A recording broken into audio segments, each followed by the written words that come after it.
It ain't easy now. How could I move forward when I keep looking backward? I'm just standing still. How can I fight this obsession? Have I not learned my lesson? Pittsburgh Steelers fans, welcome back to another episode of the Scho Bro Show. This is Behind the Steel Curtain editor Dave Schofield coming at you again Tuesday night, a little bit after 9. Had some other things I had to take care of from an administrative part with making sure these broadcasts came out all right and still ended up on Facebook and everything. That's what took a little bit of extra time, but we are here, and it wouldn't be the Scho Bro Show if I wasn't here with my big brother, Rich. Rich, how's it going tonight? Good evening, Steeler fans. We are in camp.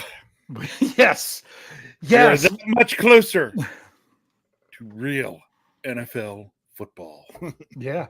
Well, I already had someone that said that they like my hat, but I guess they don't like yours. Rich and I didn't coordinate it. If you're not watching live, we are wearing the same hat. We are wearing the camo training camp hat for 2022. It's comfy. I like it. Actually, it's very comfy. Yes. Yeah, I like it a lot. But we are here. We're going to talk about some various things. I tell you, once again, I want to thank Jerry Cherry Band for providing the music for all our podcasts. What's interesting is, sometimes people like to go onto the YouTube shows and after the fact, not part of the live chat, but just after the fact, lay out a couple of comments. And a couple of people that they're like, oh, the intro music. Well, first of all, let me tell you something. Our shows have had intro music on the podcast side for a long time. We put it in post-production. So those of you listening to this in audio form, it's nothing new. Oh, yeah. What are they talking about intro? But we now have the intro music playing on our live shows. And for those of you that don't like it, I'm going to say I've got 2 words for you, but this is a family show. So I'll just leave that to what D-Generation X used to say. That's where you're going. Guess what? BX. We love our Jerry Cherry Band music. It is fantastic. Different. I mean, some of the shows have the same music. I think the preview and this show had the same one. Great music for a lot of the shows. Jerry Cherry, hopefully he's in there tonight at some point. We love your music. And those of you in the live chat are saying, yeah, these are great. These are great. My buddy Chris wants to know, he brought it up here. He says, man, I love those hats where they fit my big head. Chris, your head is not bigger than mine or Dave's. It is not bigger than my head. I know you have the illustrious long flowing hair, but this is a flex fit hat. It's a large, extra large. It gives you the right size. If I wear a fitted hat, I wear a size 8. So I'm telling you, I've got a huge head. It fits me. These are nice hats. And these are great. So, hey, thank you so much for tuning in. For those of you on the audio side only, hopefully you're catching up with this after having some great shows today from Jeffrey Benedict, the Curtain Call, and then the Steelers Fix with Andrew and Jeremy. But I know a lot of you're just kind of excited and waiting for Jeff's Let's Ride tomorrow. But we've got a whole family of podcasts. If you're only here on the live show, you've got to check out the audio stuff. I know in the past, Reginald's asked, like, what do you do? And you can even go to the Behind the Steel Curtain website, behindthesteelcurtain.com. Every morning we have a podcast. We have an article that goes out about our podcast at 5:30 a.m.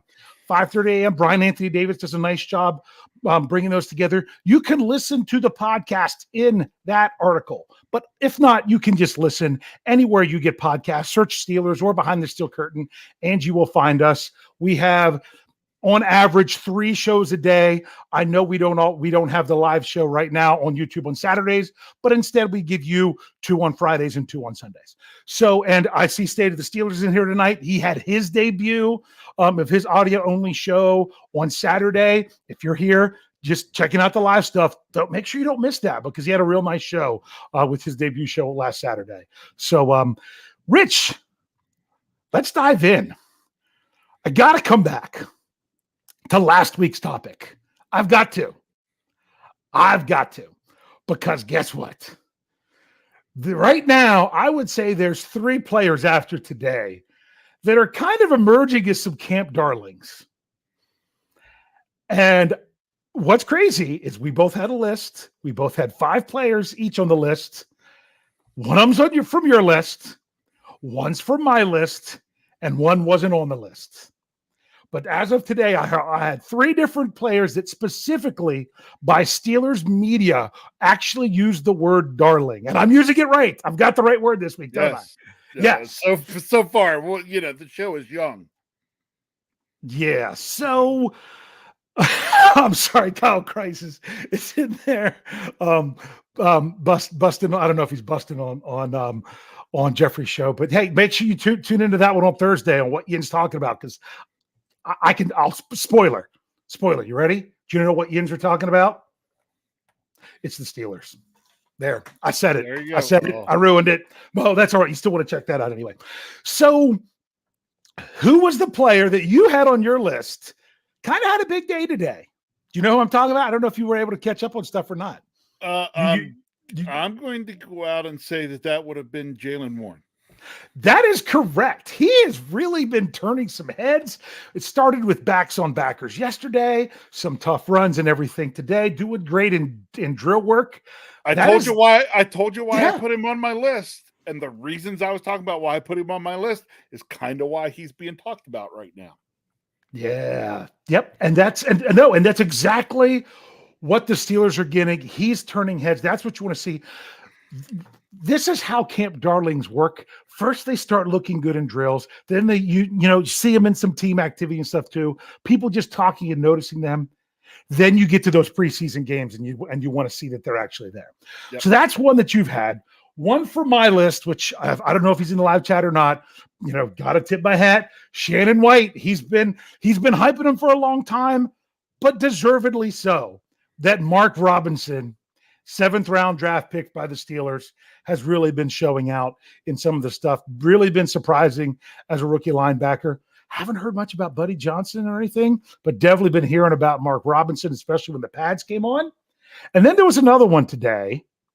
It's another linebacker, but I'm pretty sure he's outside linebacker. And that is, I'm going to mess up his first name, so I better make sure I have it up here. Ben, which is interesting because he did appear in at least one game for the Steelers last year, being elevated from the practice squad. And that is Delonte Scott. Mm-hmm.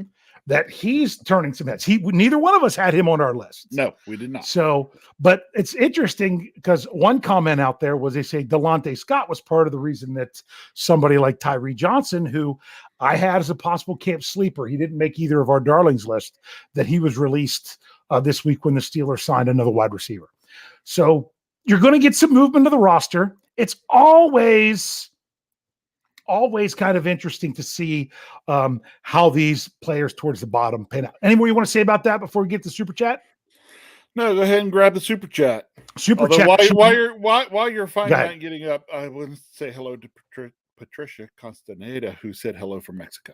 Hello from Mexico. There you go. And you know what? You did pretty good pronunciation there, though. I try. Yeah. Very good. Here we go. Sean Manahan, $5 into the tip jar, said, big news for Flores. Fins punished hard. Haha. They did get that. Here's what's crazy about that. I don't want to get into that too much with the whole breakdown of that. In case you're not sure what's going on, if you're only following the Steelers, the Miami Dolphins were stripped of their 2023 first round pick and their 2024 third round pick. Also, their owner is not allowed to be around or attend games for the Dolphins up until they play the Steelers, believe it or not. Yeah, I think that's hilarious. Yeah, which is interesting. Based on the whole tampering issue that Brian Flores brought up that said, why are we meeting with Tom Brady about coming here when he's still under contract with Patriots? It was tampering with him. It was tampering with Sean Payton.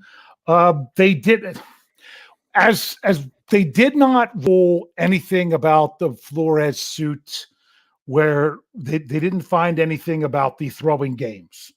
Not throwing games, but encouraged to lose to improve their draft stock and everything. They said there wasn't the evidence. There was more evidence. They couldn't I'm going to say the word for me. Corroborate. I can't get that one out. Thank you, brother. Thanks, brother. That they couldn't corroborate the evidence at this time. So, but at least it was something there. we're still waiting by Thursday morning to see if the NFL appeals the ruling of Deshaun Watson. I don't really want to go too much into that. Let's not, please. Yeah. I think from an optics standpoint, I think they will. I think they should. But I don't know what'll come of it. It's easy. So people are telling me how I can't talk. Trying to help me. Oh no, that good pronunciation was for the name, for the Patricia Castaneda. Good. Yeah. So, yeah.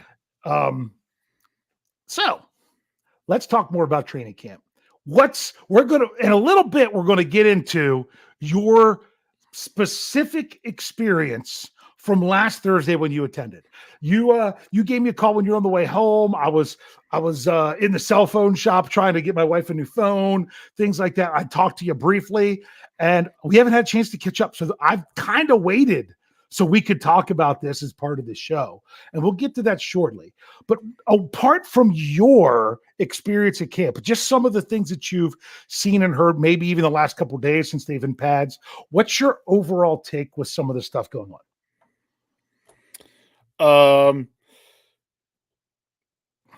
I would take away one thing right now. Okay. The defense is good. You took mine. Sorry. Yeah, no. It's the easiest one. The defense. There's a lot of people were focused on the quarterback. And then they made a change this week to have Kenny Pickett running with the 2s, with Mason Rudolph with the 3s. Honestly, out of everybody, Mason Rudolph the week before was reportedly looking the best. So it made sense that what are they going to do? They're going to move somebody in the opposite direction of what you would expect, because they're just trying to get different looks from different players in different circumstances. The next thing you know, Rudolph's going to be running with the 1s. Yep. And just to switch things up, chances are is how it's going to go, not because he's promoted, but because they're wanting to get different looks. Some people are concerned because Mitch Trubisky has been struggling. He hasn't had a scoring opportunity. They haven't scored with Mitch Trubisky at quarterback in 7 shots since you were there. Correct.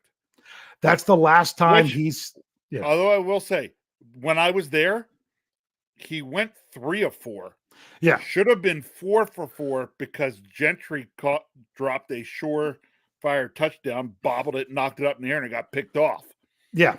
So that was what he's doing. Now, is it concerning that it's been a struggle since then?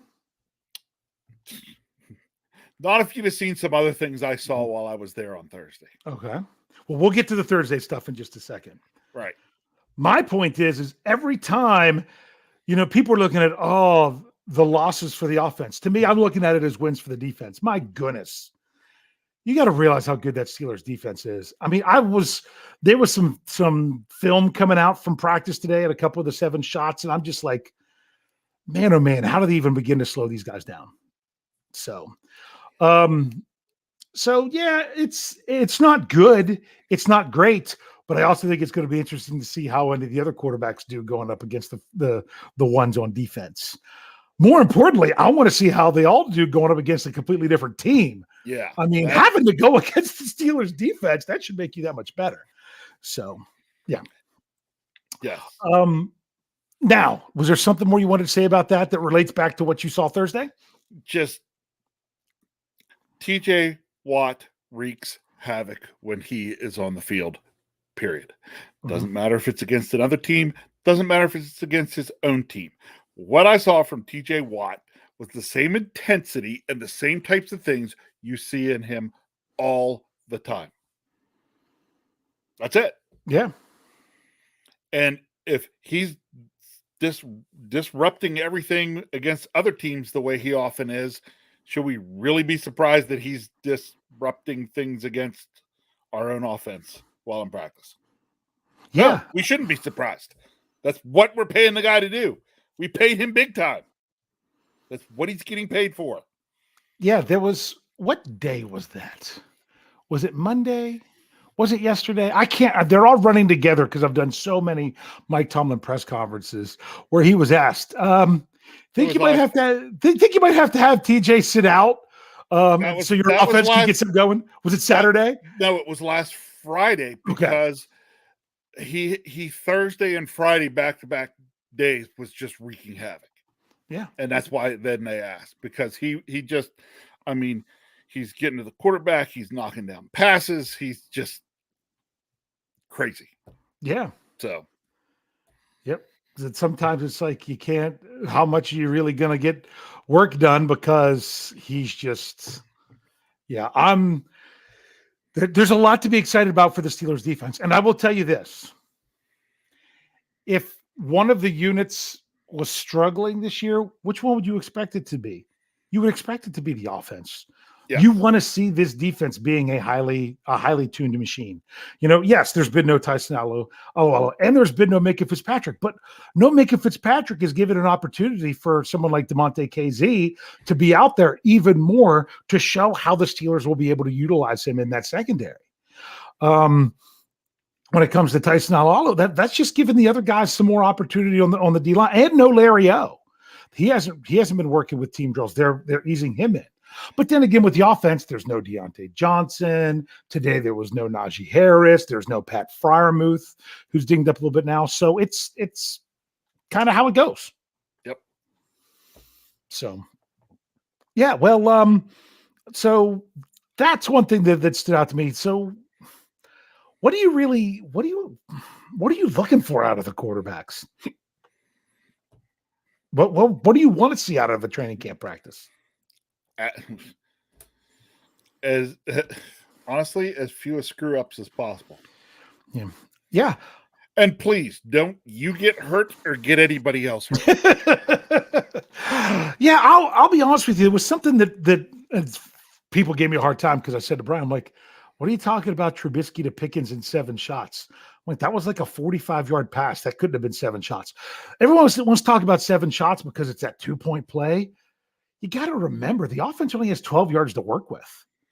Yeah, that was kind of Ben Roethlisberger especially, because he wasn't really pushing much beyond 12 yards past the line of scrimmage.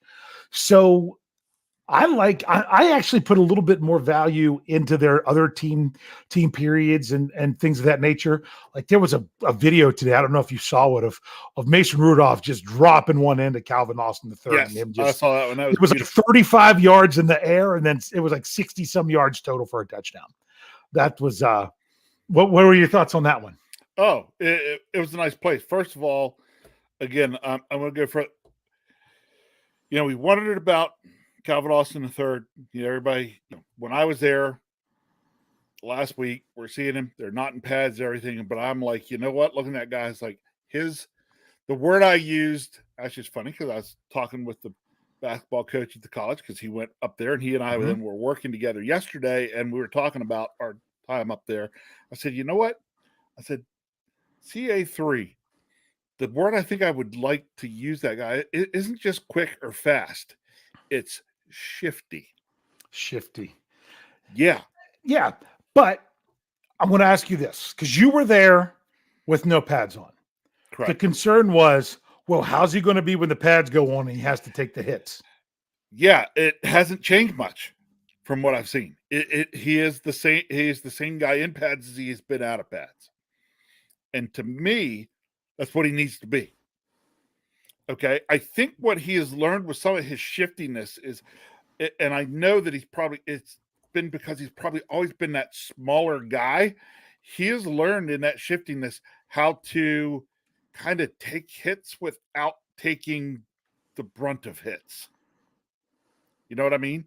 Exactly. Like being able to move his body just a little bit at the last second so that somebody kind of catches him on the side and knocks him down, but doesn't get a real clean shot on him.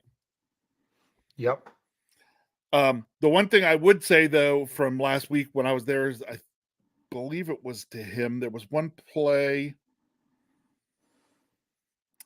I think it was Rudolph to him, and it was a nice play, but it was like, if they had pads on, he'd got lit up. Mm-hmm. Not his fault. He was kind of hung out there. Yeah.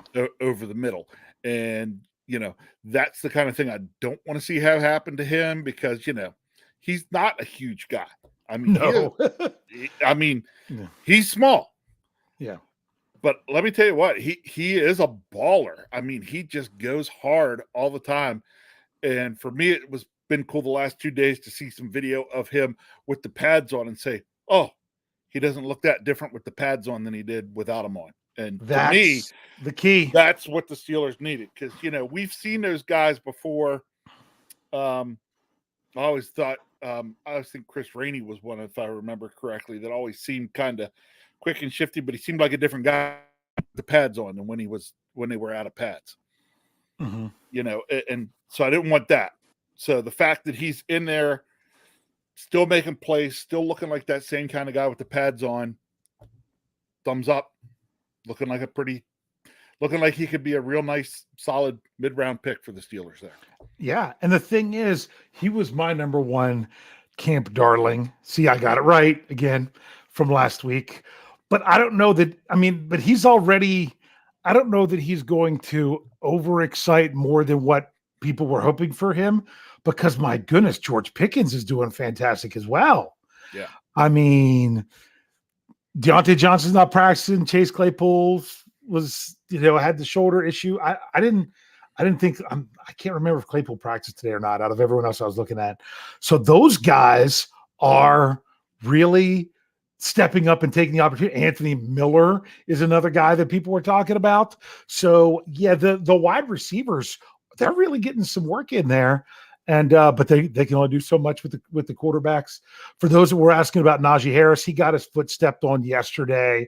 They kind of kept him out of drills and stuff today, but he was out there holding the big boxing glove thing, I think, trying to smack at the ball and running back drills. And they're still out there and going. There's still a lot of time with some of these things, but it's an article that I have. I think it's going to be out tomorrow on Wednesday about. Yeah, so many times, this is something Jeff has talked about as well, that you're saying, oh, well, it's just this. It's just the first padded practice. It's just the second week of camp. It's just the preseason. It's just week one. It could even go that far. I'm like, at what point is it not just? Everyone don't.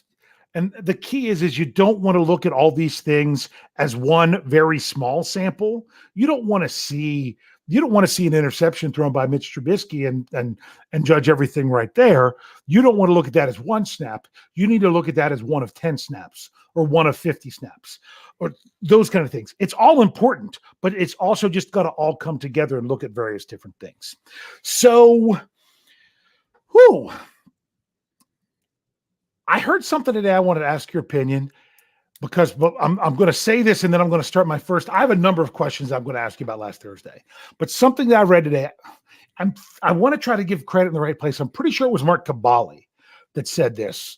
I might be wrong. It might have been, was it Chris Adamski? It was one of those guys that they said so far their opinion is offensive line versus defensive line. First team, advantage defensive line. Second team, advantage offensive line. Third team, back to advantage defensive line. They weren't in pads when you were there. Did you get much of a gauge of anything at all with the offensive or defensive line before they were in pads? Yeah, the defensive line was pretty good, actually. Just a lot more quickness along that defensive line than I think you'd expect. Mm-hmm. Cam Hayward's Cam Hayward, but believe it or not, they were rotating a lot of guys too. And the tough part at training camp, especially the day I was there, it rained right as they took the field. Yeah. And it rained pretty hard.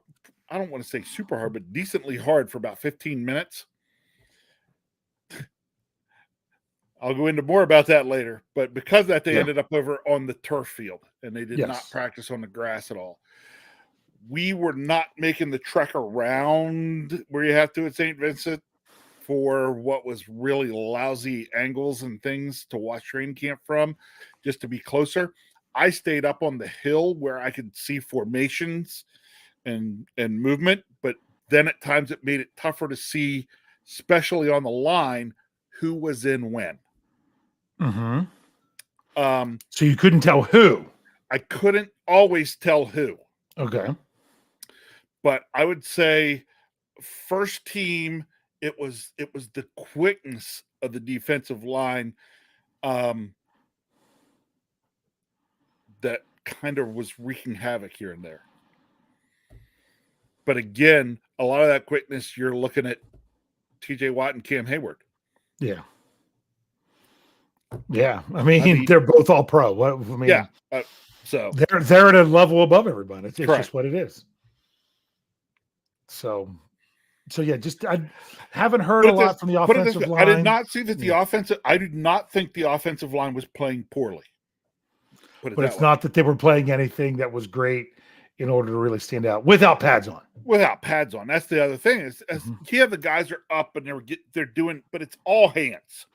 Mm-hmm. Everything is pretty much hands. Yeah, when they're not in pads. So it was real tough. It's technique. Yes. Yeah. So you definitely want to see that technique in there. Yeah, but see, to me, the day I'm there, then I'm feeling that the advantage goes to the defensive line because almost everything they're running then is pass play. So they're not even thinking about the run. They're just no pads on. Okay. Pulling their ears back and going, right? Well, and they know that because they're not in pads, the person's not laying shoulders into them here and there, that it's all handwork. So they're at an advantage because they've got an idea what's coming at them. Yes.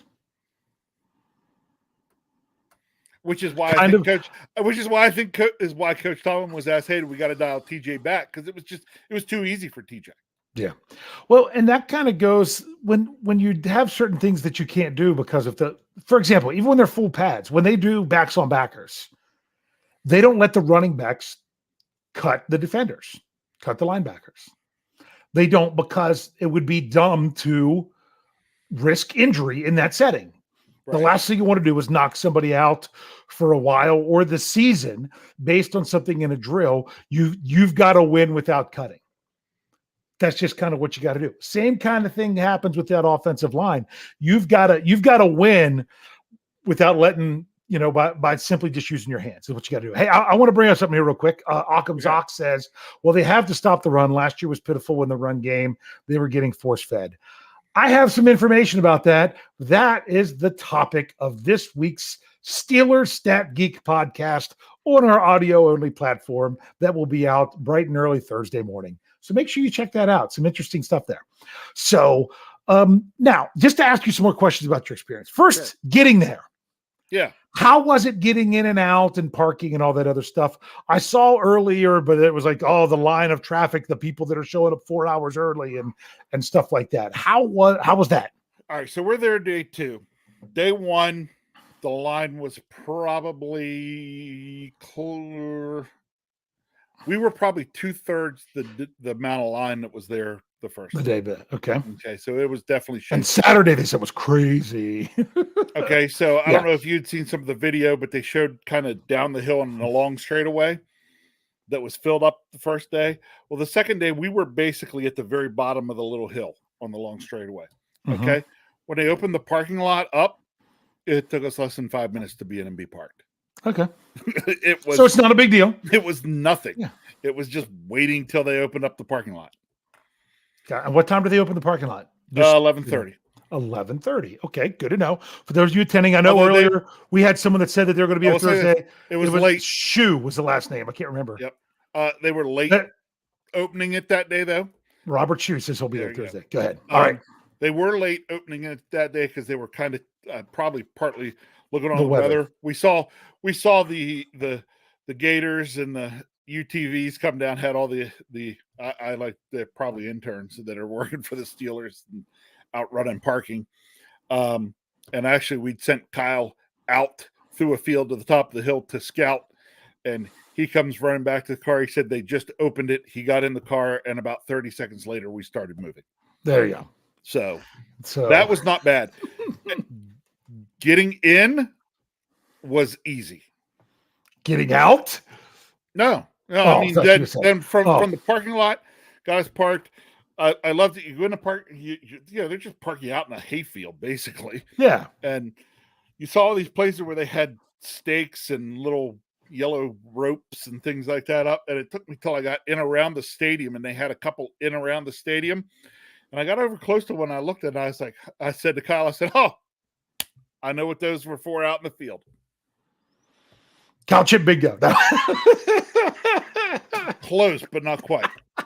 No, but people probably have no idea what I'm talking about. No, they had talked about this one time. Okay.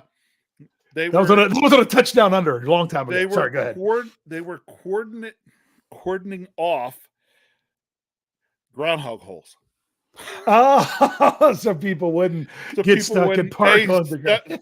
Yep, or step in the hole. So they had everything marked off so people wouldn't get hurt. There you go. That's gotta love it. That's what you got to do.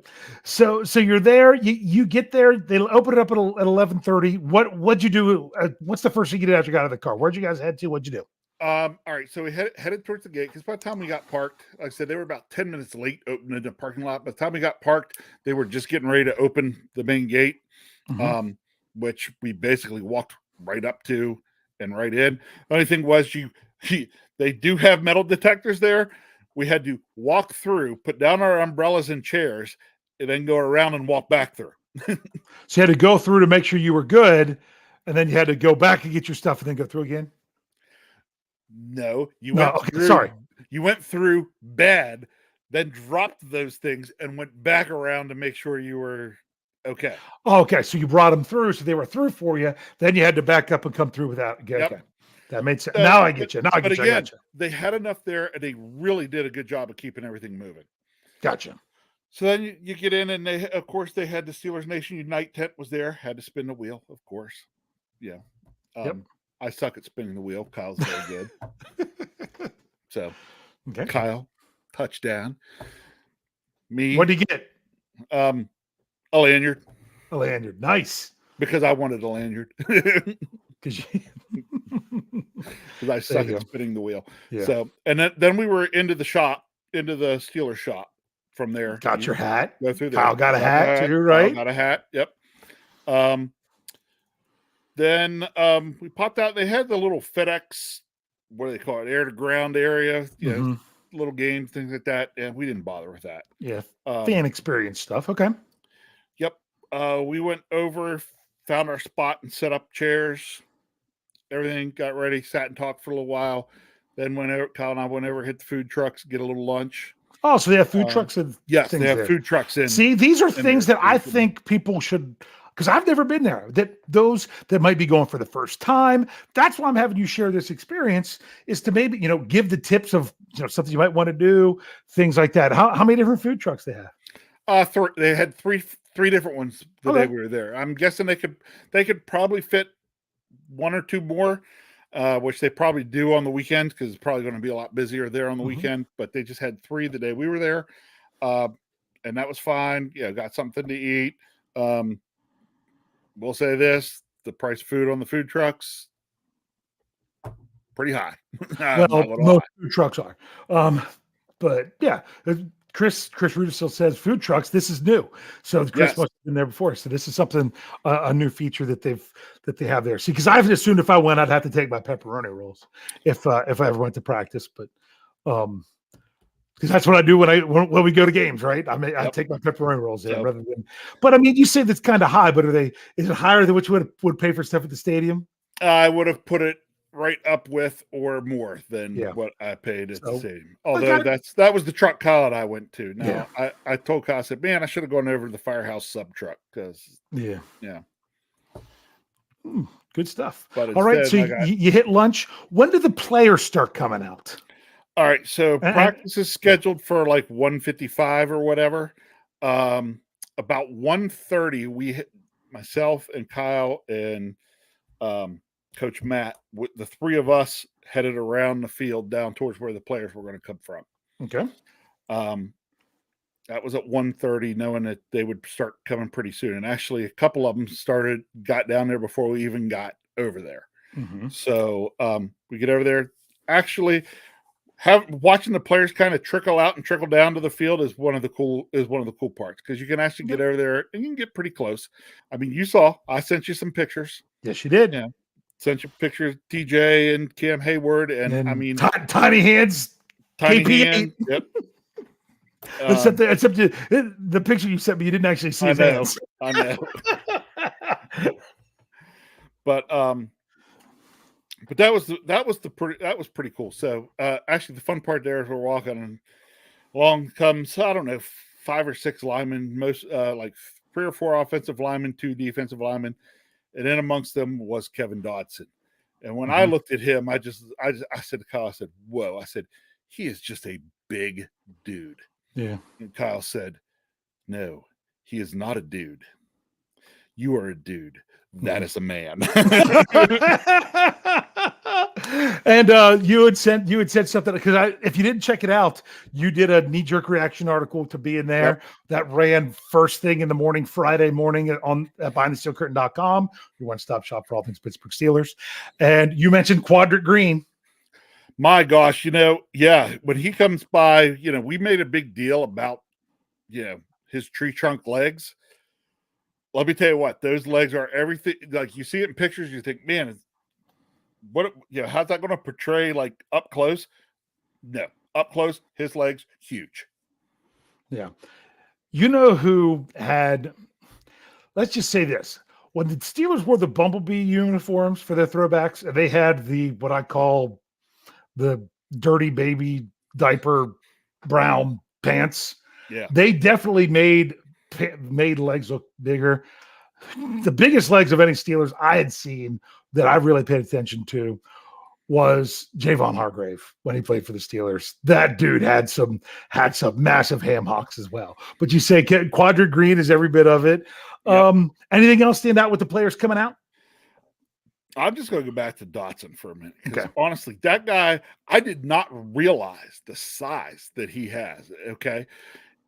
Not tremendously tall, but he is big. And he is big, like everywhere. Like every inch of him is just a big, big man. And it's like, whoa. Like, he just looked very different from all the other linemen. And I don't know. For a guy that's been on the Steelers for a couple years, I don't think I just really noticed exactly what he looked like compared to the other players. But he was easy to pick out in a crowd. Yeah. Hey, here's what I was going to say. How about Zach Gentry? Is he, because of being so tall, is he as big and cut as they kind of made him out? Did you notice him? He is big and cut, but let me tell you the other thing, though. He looks like a professional wrestler. Like, think the Ultimate Warrior. Yeah. Okay.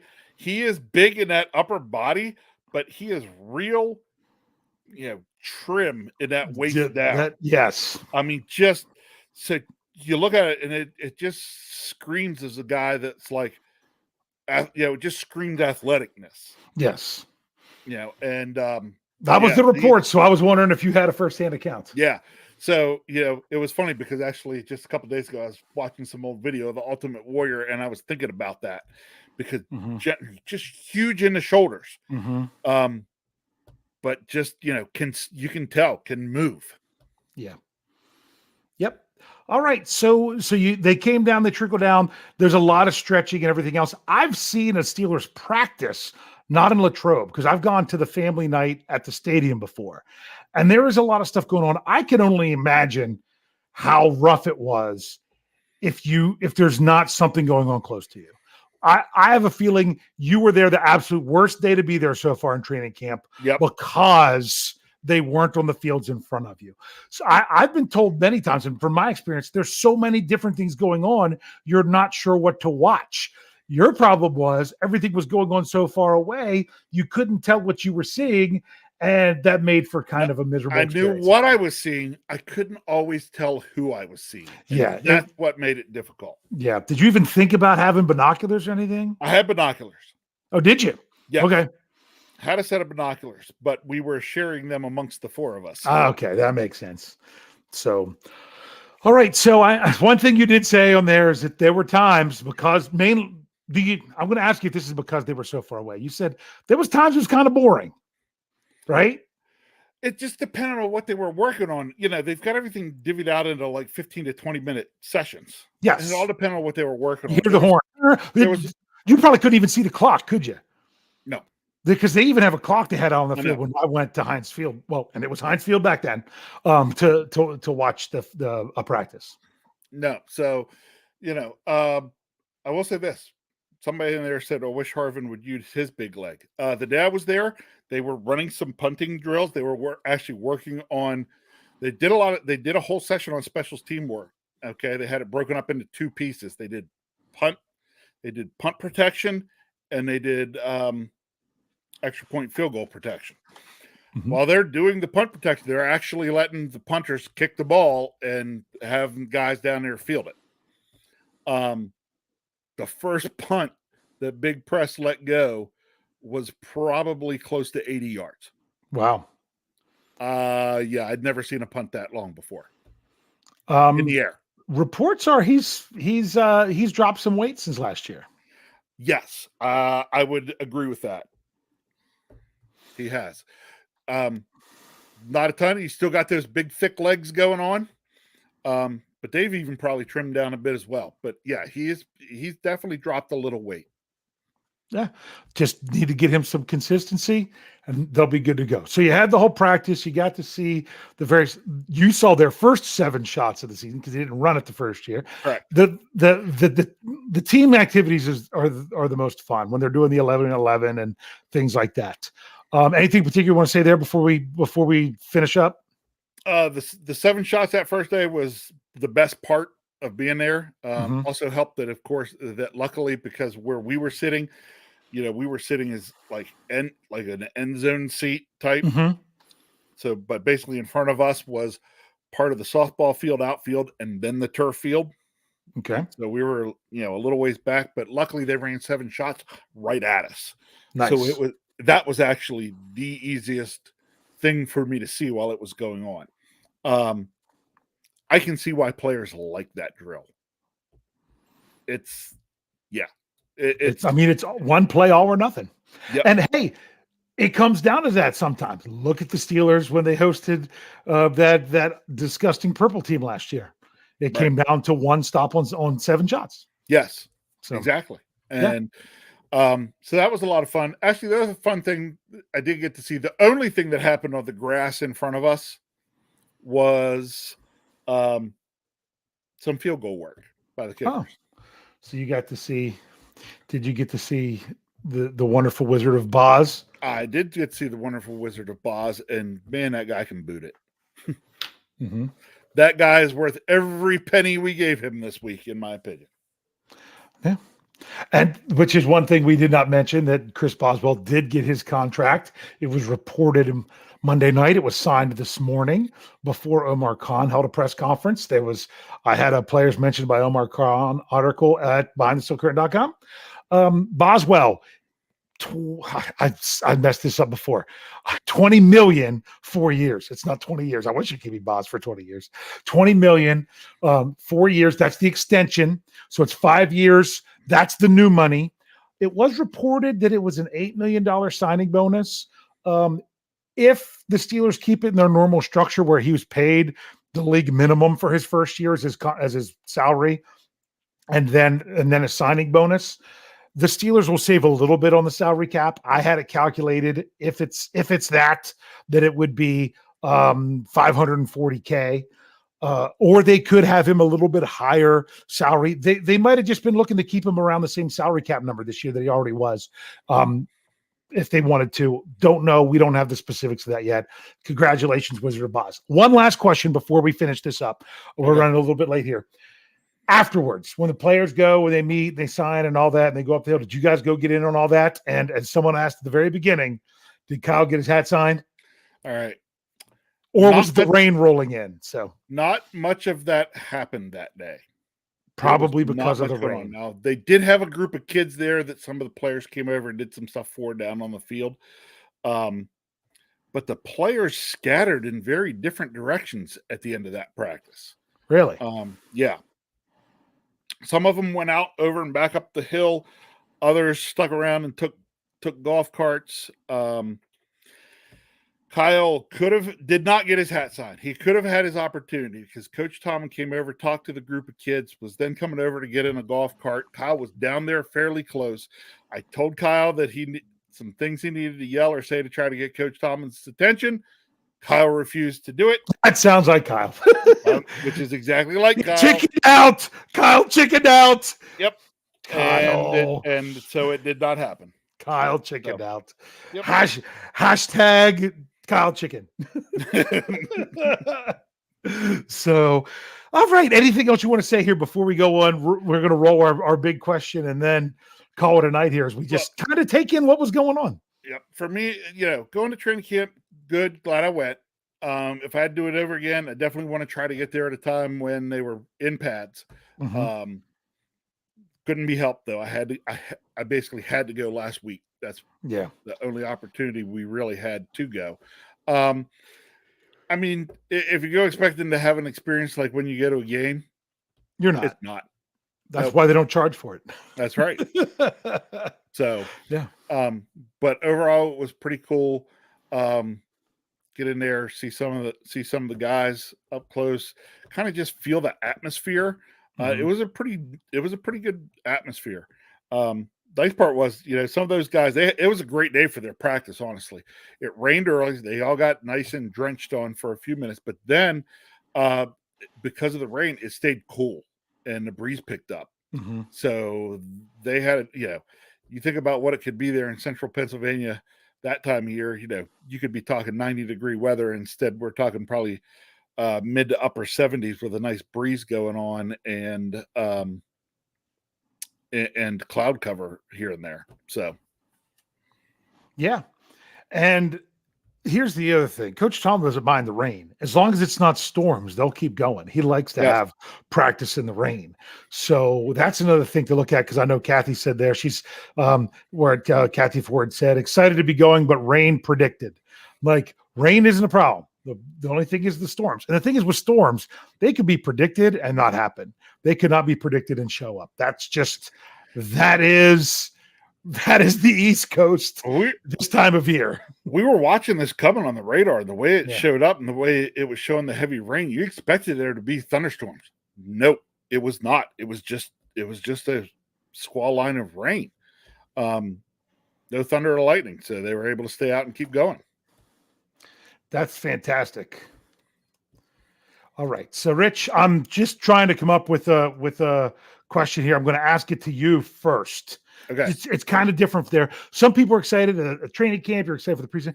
If you could just say one thing, one small phrase, or even just a word, what are you most excited about with the Steelers coming up this season? Oh, goodness. What are you most excited about this season?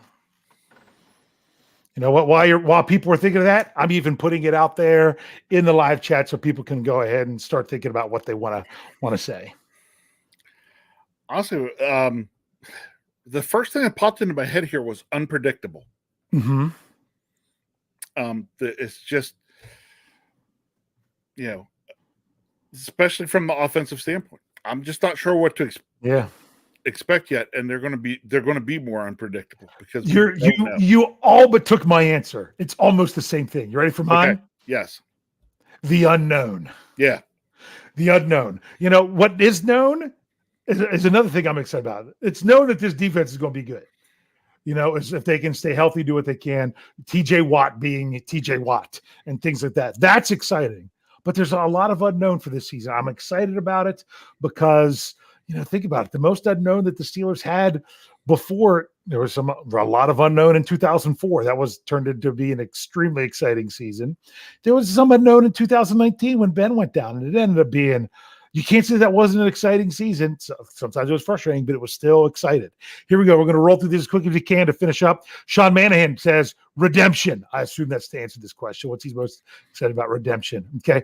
Brian Brown says the Steelers defense. That's a good one too. Occam's Ox, I don't know if this is an answer to the question or not, but I'm going to bring it up as one. It says it's a new era. Okay. Steel Dog 88 says he's most excited about the team's future. Reginald Rivers says he's excited about the 53-man roster. That's, what? I get really excited about that too. Yeah. I do too. Okay. Okay. Okay. Stacy Lynn, I will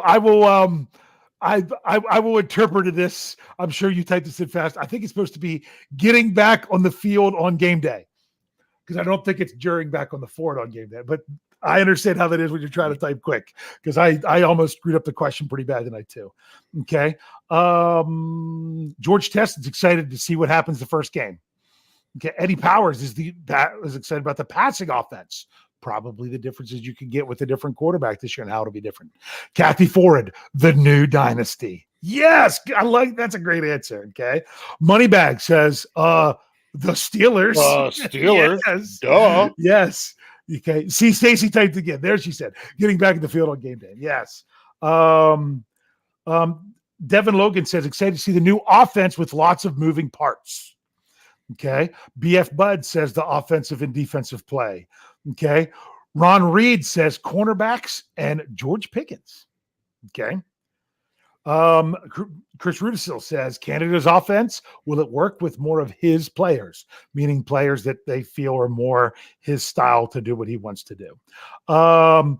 Bernardo Vasquez says, I'm excited because I'm not sure about anything. That's funny. Nice. Okay. George OTJ says the first game. I'll give Chris another answer. All right, Chris. He says definitely TJ. Sherry Richards. This is a long one, but I'm going to bring it up. Sherry's a regular here. To see if Canada's offense actually works now that he has upgraded O-line and his pick of QB. Okay. Steeler Chick 46 says watching TJ sack Brady. I love that's a good one. That's a good one. Let's see. Some people were talking to each other. Mark Tobin says excited about Pickens and Austin. Mm-hmm. I love this answer. Bart Mackey, everything. Yep. Okay. There we go. I think that's it. I know Moneybags had another one. I don't know if he's answering another question or not. But Rich, that was just nice. Oh, wait, got a couple more. Michael D says excited about Najee and the big maulers.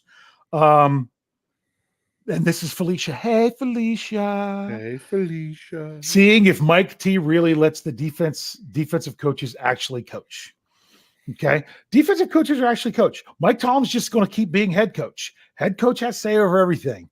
For those, I mean, this is one thing that I love about KT Smith. Like, you're the head coach. Yeah, you have coaches that you have do stuff, but when it all comes down to it, it's on you. Okay. Rich, say the name for me. Patricia Constaneda. There you go. Watching the Steelers on the field. Okay. So that's good stuff. Rich, thanks for sharing with your experience. I just wanted to take the time, share your experience being there, offering any kind of tips and things so people have an idea if they're heading to training camp later this year. Oh, okay, the gates open 11. Oh, they have a food truck. To me, finding out they have food trucks there, that's a big thing, because now you know that you can go and worry about those kind of things there. Don't have to pack or anything like that. If you're coming into it's real easy off of US 30 coming through Latrobe. You know, for me, it's just a couple roads. We went up US 219 till we hit US 30, cross US 30. You turn at a light right past the, you know, for us going west was right past the airport. Took the next light and you're right there. Is that the same US 30 that runs like all the way through Lancaster and all that? Yes. I thought so. Yeah. Wow. Yeah, you're stretching out there. I'm on the wrong side of the state. You're only out, it's only another 10 minutes for me going west out past Idlewild Park. So, well, there you go. Hey, quick question, because just trying to sum this up for everyone. What's the policy with like bringing your own beverages? Is it like the stadium where they have to be sealed, or how were they with stuff? Yes. And of course, no alcoholic beverages. That's actually not even a Steeler policy. That's a St. Vincent's policy. Yes. That doesn't surprise me. But just so you know, because when you go to the stadium, you can take your own beverages in the stadium as long as they are not of the non-alcoholic variety and they are sealed, factory sealed. Yep. You can take in a water or soda or something like that. Yeah, we took in a couple bottles of water. Yeah, so good call. Good call. So yeah, we wanted to get some information out to you, talk about your experience, talk about everything going on. It's just that this is our family show. This is what brothers do. We sit around. I wanted to hear how everything goes. I'm so excited. I mean, do you realize when we talk next week, we will be talking about the upcoming preseason game. We'll be talking about the upcoming preseason game. I can't believe it. I'm going to have to be doing another show soon. We're going to have to be doing the post-game show. This is crazy. This is great. Yes, it feels like the Steelers, they reported a week ago. Tomorrow, this officially finished the first week of practices. When you think about it, I think of it being the second week because they have every Sunday off. But I mean, you're 1 week in, and you're a week and a half away from a preseason game. It's right here. It's plenty to get excited about. Really ready to go here. So, wow, I am now looking at your table, but that's so okay. Sorry. You're right. Computer issue. Okay. Issue. It's screaming at me. Okay. Well, I was. That's all right. I'm like, gee whiz. Uh-huh. It almost crashed. And there we go. Because then I would have had to deliver your ending. So yes, you would have. Rich, I'm going to let you finish it off here. Give us your final thoughts. Oh, come on. Final thoughts this week are easy. Okay. Training camp, very cool. Training camp, very awesome. Right? However, what I'm waiting for next is exactly what you said we'll be talking about next week. Getting ready for that first preseason game. Preseason game means I potentially am getting back into, knee-jerk reaction mode. Yeah. Can't wait. When I know that it can never really be the same, how could I move forward when I keep looking backward?